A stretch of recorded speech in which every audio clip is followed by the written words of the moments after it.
multiple months.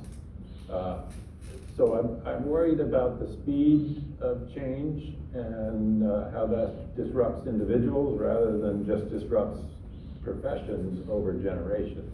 I think that's a challenge for us to deal with. But it's also been the case in the past that anytime you create more wealth, you get called, there's more supply and more demand at the same time. So yes, half of what a lawyer does can be done by a language model. One reaction to that is fire half the lawyers. Another reaction is provide services to twice as many people for half as much cost.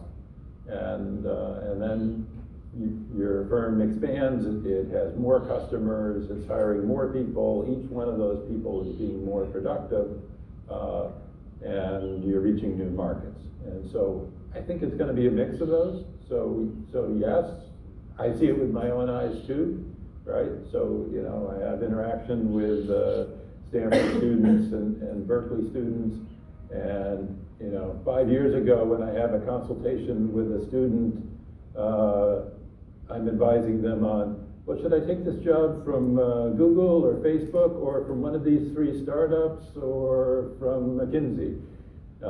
And now I'm having a conversation where they say, well, I've made a bunch of applications and I haven't got one yet.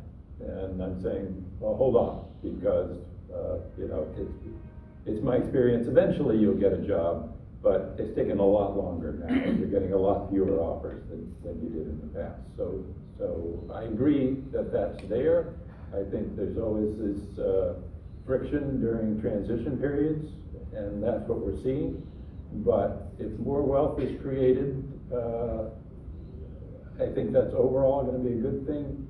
I'm worried about the speed and this disruption, and then I'm also worried about concentration of wealth into the hands of a few, right? Just a quick follow-up to that. When you told that hypothetical student, just hold on, what gives you the encouragement that that trajectory is going to change? Can you repeat the question? Right, so the question was, when I tell a student, okay, you haven't got a bunch of offers yet, but you will, how do I know that? Well, I can't predict the future, but I can predict the recent past. And so I can say, you know, the last 5 students that came to me with a similar problem, it took them a while, but eventually they're doing great. And, you know, and some of them come back and they say, oh, I'm happier now. They said, yeah, you know, my older colleagues, they went straight into the safe job at Facebook or Google or something, and I waited a little bit longer, and now I found this job with a small startup, and I love it. It's a better suit for me than one of those big jobs would have been. So far, most of the people I know it's worked out in the end, but it's just taken longer. Now, it could get worse. Yes. Yeah, let me try embarrassing myself with an answer. My father had a wittism that he said to me somewhere along the way, where he said in every economy there's always an opportunity. Shoe sales go down when the economy goes down, but shoe repair kits sales goes up.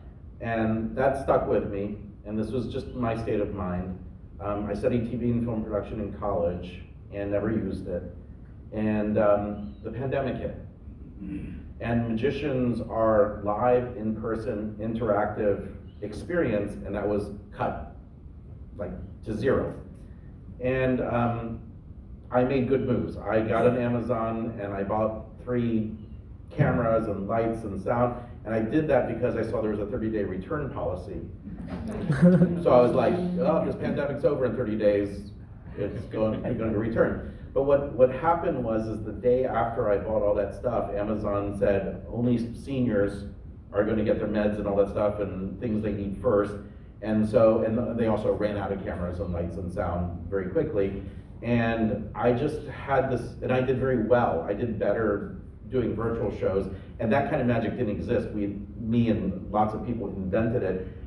And the only takeaway I have is be optimistic that in every situation you can find opportunity, but that takes letting go of your identity and going, I'm a person who shows up in person, does magic tricks, and that's who I am. The people who have that identity didn't flourish during the pandemic.